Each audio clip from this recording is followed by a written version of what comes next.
Hello there and welcome. So today this video is more targeted at people who are about to do their CBT, maybe have done their CBT or are going on direct access. If you've got a full license, what I'm going to talk about today you probably already know, but there may be some little bits in there that you don't. So we're going to focus on dealing with parked vehicles, obstructions and oncoming traffic, what sometimes instructors call meeting and greeting oncoming traffic. So over the years in dealing with these sort of situations with new riders, I've noticed there's a very common theme, and the mistakes that are made seem to be very similar all the time. It's like, now I'm going to let that heavy come through and I'm going to hang well back and give him plenty of room, and of course there's cars behind who may not have seen me. But now I'm just going to gently move forward. I can see that the heavy there is waiting for me, which is nice. So it sometimes becomes quite difficult as a motorcyclist, whether you've not ridden on the road before, not a road user, or maybe you're a car driver converting over to motorcycles. What gaps are good and what gaps aren't? You know, when should I go, when shouldn't I go?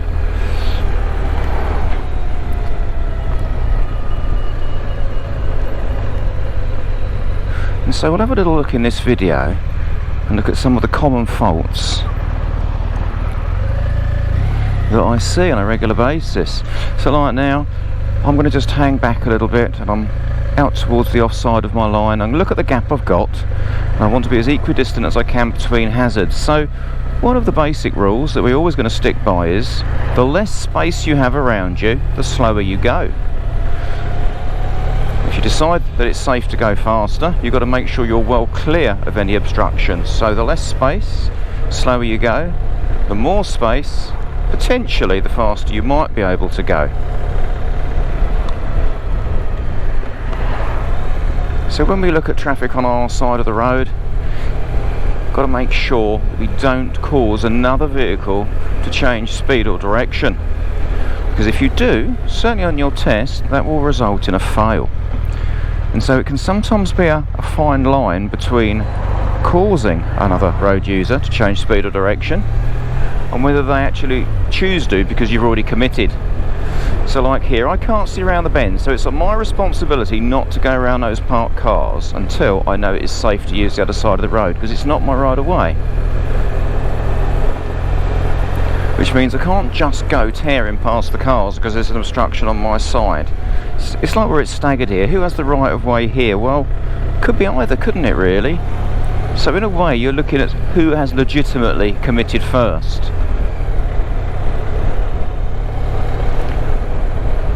You know, if you've already committed to using the other side of the road and then another vehicle comes into view, the other vehicle has to change speed or direction, doesn't it?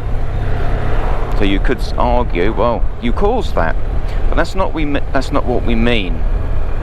What we mean is you can see the other vehicle coming, you then pull out in front of it regardless, it then has to swerve into the near side or stamp on the brakes or both, and that would be a fail on your test. So as you can see with these obstructions, I keep myself well back and I hold the view of the road open, and this is very important. I've got somewhere to go.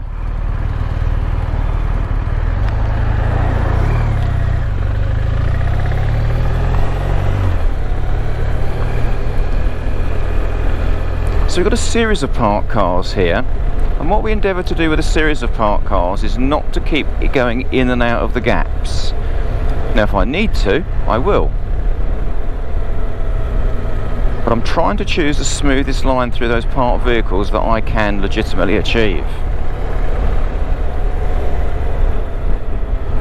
So going in and out of parked vehicles is what some instructors might call bobbing. So what we mean by bobbing, I'm just going to do this as the road's quiet. Bobbing is coming in, coming out,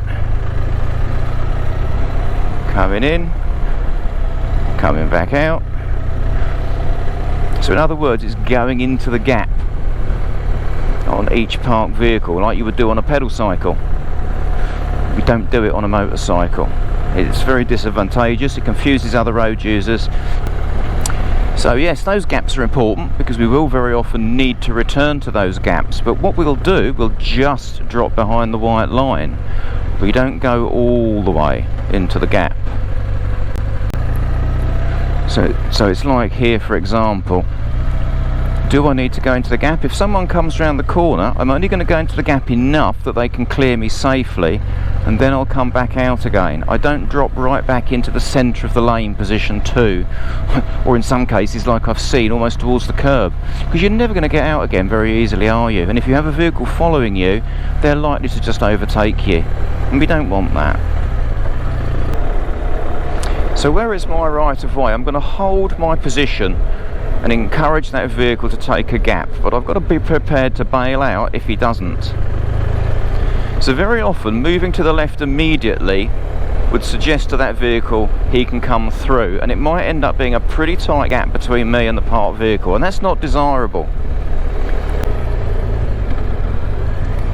It's a very fine line between holding your position and giving ground. Now, I often see motorcyclists hold their position blindly. Quite common on a new motorcyclist, because they're told on their CBT, dominate your lane, hold position 2 if you like, the middle of your lane, and they stay there, and then the oncoming car doesn't give way, and then they almost end up in a head-on situation, and the car ends up braking, or the motorcyclist ends up swerving at the last minute. You've got to be prepared to give your position up as soon as it becomes unsafe. However, by using a dominant position and watching how the oncoming vehicles react gives you a clue of how it's likely to pan out. So vehicles parked on bends are a huge issue when it comes to meeting and greeting.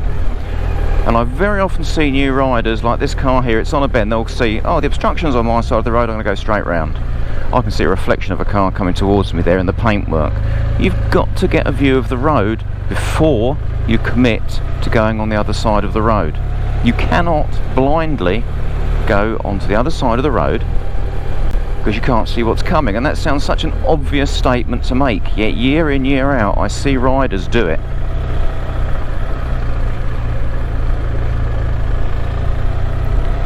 It's no shame to slow down and get your view. You know, it's necessary, it's part of the ride. And also on a motorcycle, it's always better to give way to somebody than to get involved in a conflict or a collision. It's no good saying it was my right of way when you're in a hospital bed, or worse. Well, I'm just going to deal with this car here. So let's get him to see me. Now, I'm going to let him come through because there's no way I can fit through that gap. And I just keep well back and I allow it all to take place. So now I've got my little gap and I'm job done. And I think that's advice I give to my students all the time when I'm out doing training courses. Let's approach slowly, let the problem pass and wait for your gap to appear. We've got a bit of a saying, because motorcycles are quite skinny, quite thin, and people think, oh, there's a gap there, I'll get through that. Just because it fits doesn't mean it should go there. And it's the age-old question from new riders, well, what gap is acceptable to my motorcycle? Junctions on bends, always bad news. So as we ride more and more, we'll have a little look at what gaps are acceptable for motorcycles and which gaps aren't. So one question with going around parked cars is rear observations, and of course we should always check our mirrors and be on our mirrors regularly. And you'll see at CBT level a lot of instructors are going to ask you to do a right lifesaver to go around a parked car. Well, if you're going to do that, do it nice and early so you've got plenty of time to come out. One of the things I see, I'm going to do this really slowly here, there's no other traffic about. One of the things I see a lot with new riders is they come up behind the centre of the car, they get closer and closer and closer, and then they put a right lifesaver in. And the problem is they're then really close as they come out past the parked vehicle. And that is very dangerous. Okay? We've got to make sure that if we use a lifesaver, it's done early enough that we can stop safely behind the parked vehicle. And the other issue there is, because we're still in position 2, centre of our lane if you like I am on this vehicle now, we're very close to hitting the corner of that parked vehicle. So if we start to come out early on our mirrors, it means we can consider the lifesaver rather than definitely use it, and maybe come out smoothly just on a mirror check. I'm going to check in the left mirror to return. We're going to consider a lifesaver, but in most circumstances a lifesaver to return is not needed. So another thing I will see is like here, there's not much of a view. I mean, I can see through the screen of this Audi, but a lot of bikes, they'll come along, they'll put the lifesaver in and then they come out at the last minute. You need to make sure you've got a view, and also they don't reduce the speed. So like here with the cars on the left hand bend, we need to come out early to get the view. Now if it's not easy to, if you can't do the manoeuvre, we need to have enough room to come back in again without losing the view. And that's particularly critical when the parked vehicle is a large parked vehicle.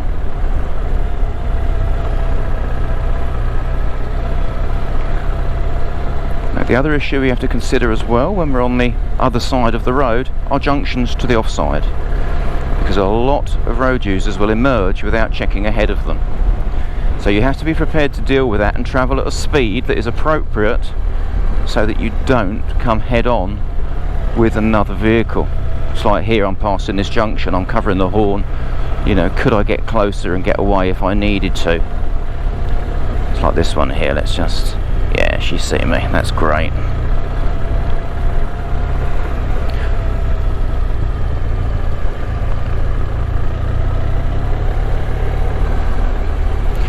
It's like here, although it's my right of way, someone could come around that bend and come straight round the parked vehicle, so I still have to be aware of the potential issue.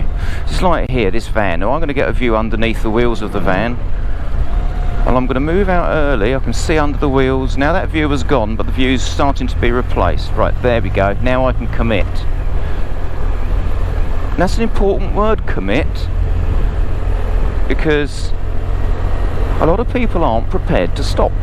I've seen it over the years repeatedly. The obstructions on their side, they come out, their speed is such that they couldn't stop behind that vehicle if someone appeared, in which case you're going to bully your way through.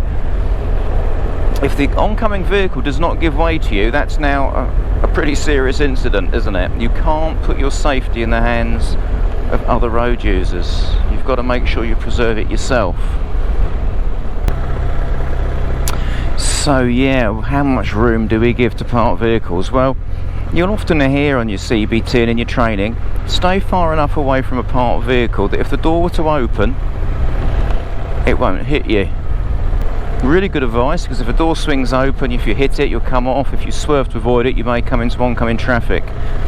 But there's another reason, and that is who might step out behind that parked vehicle. And if you're very close to a parked vehicle, especially if it's a tall one like a van or something, you're going to run the risk that someone will suddenly step into the road and you may collide with them or swerve and end up in front of oncoming traffic. So creating space is such an important part of dealing with obstructions. It's like here, you know, that vehicle came straight out of there. I want to be on the other side of the road, don't I, to get past the parked cars. You've got to be aware of it. So if I do have to be fairly tight on the parked cars, this is a reasonable gap, but if you look, I'm just under 20 miles an hour here.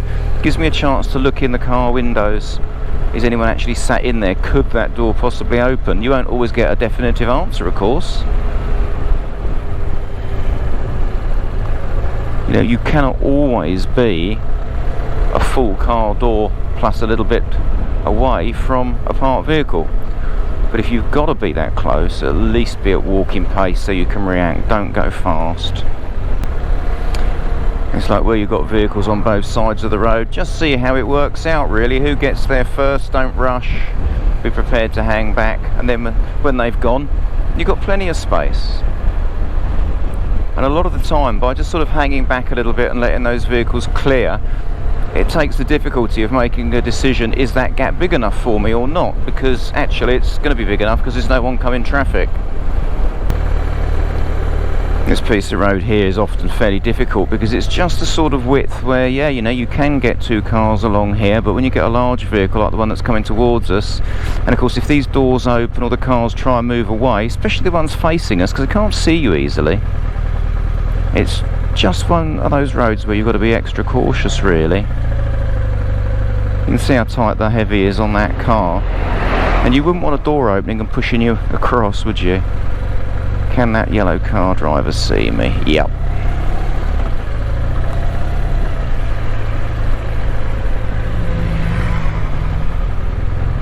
Who's behind the lorry? Let's make sure we give that plenty of room.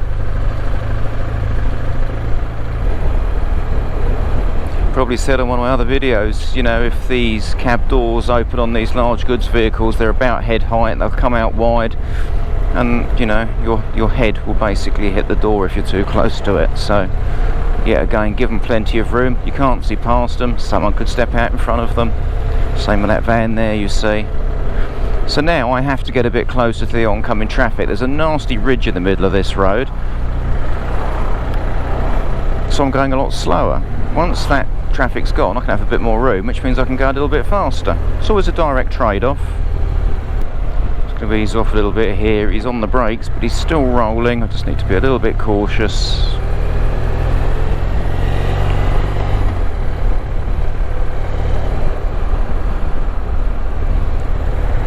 So as a new rider, one thing you might not do, and that's look far enough up the road ahead.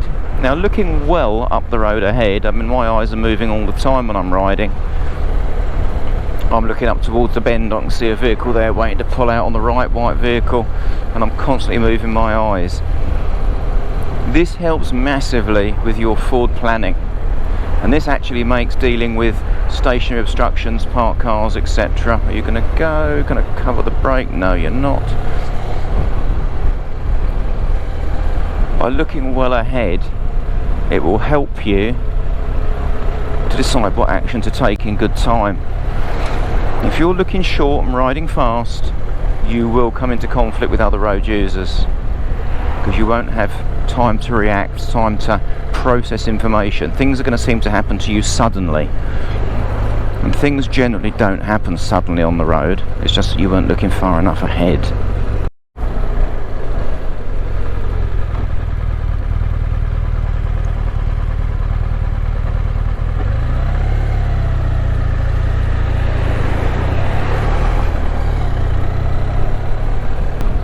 So another issue I see quite a lot as well, where you've got the centre white line. A lot of students seem very reluctant to go over it, and it sometimes keeps them trapped in their lane, which very often will put you too close to the stationary vehicles. It's quite okay to cross the broken white line. Of course, if it's a solid white line, you shouldn't cross it. You should treat it like a brick wall, unless some of the exemptions in the highway code apply, and then only if it is safe to do so. So here I can ride quite happily within my lane without crossing the broken white line, because I'm far enough away from those parked vehicles. Having said that, part of my bike probably was braking that broken white line. But if I need more space and it's safe to use that space, I'm going to use it. So you are not trapped behind the centre lane divider, as long as it is safe. So like here, this van's going to block my view. That oncoming car can't really see me. I am looking through the windows. I'm going to come into this nice and slow, show myself to the blue car, and the blue car's deciding to commit. So that's fine. It's not the end of the world. The silver car's seen me and it's given it to me, so I can just wander through quite happily. You can see there, yet again, we're just taking our time, we're allowing things to pan out, and then decision making becomes very, very easy. There's no conflict with another road user. You know, over the years I've seen collisions where very often a motorcycle goes into the back of a parked vehicle or a park skip or something like that, and you think, how on earth did you manage that? Well, unfortunately, too much speed, not enough forward vision, are going to be your main contributing factors to hitting something from behind. So the road you can see ahead there, which we're going to take in a minute, it's actually a right turn. There's a very well used road for driver training. And it's interesting because it's got lots of parked cars, it's got lots of junctions, and it's a classic for practicing meeting and greeting oncoming vehicles. So as I come down here, what I'm doing is I'm looking well ahead. I'm looking for all of my gaps, because they're my escape routes. They're the places where I can give way to oncoming traffic, because it's equal, isn't it, really? You know, we've all got to use the centre of the road. So I'm not going to follow the vehicle in front through. And you know what, I can see that car waiting. I'm just going to get clear of the junction. I'm just going to come in a little bit and he can come through. I'm going to stop to the point where I'm not too tight on the vehicle in front. I've held the view of the road open, and I'm going to keep my observations up, because when I pull away someone could come out of that side junction. Thank you.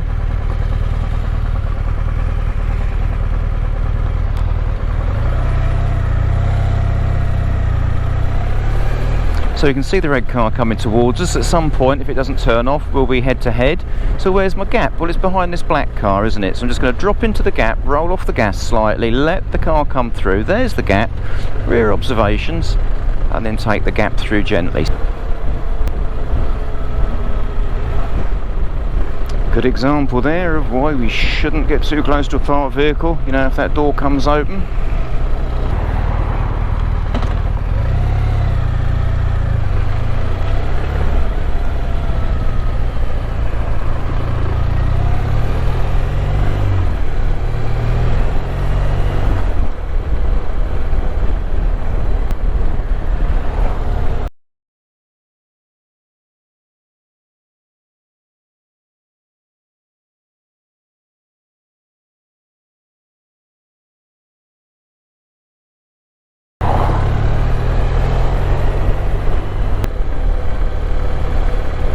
You know, if your lines are nice and smooth and clean, mirror checks very often works very well for you. But I do see a lot of new riders that are very angular in the way they go around obstructions, and that's when lifesavers tend to be more important. It's like now, you know, lifesaver, move out like that. I see that quite a bit. It's not the way to do it. It's not what we want to be doing at all. So that BMW is likely to commit. So I've slowed it down. I've got a gap there. You see that gap's reasonable, but I'm slower because it's not quite a car's gap, is it? Not ideally, but that's just about okay for a motorbike.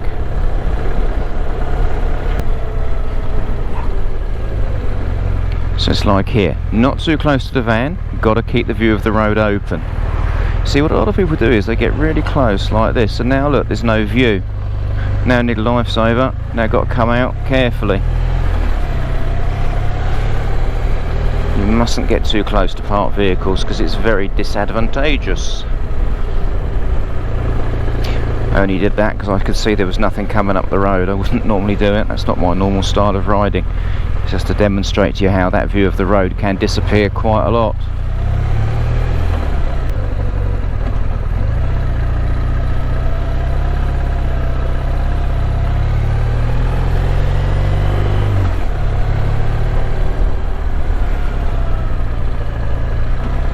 And of course, stationary obstructions doesn't just mean parked cars, it can be arrangements like this.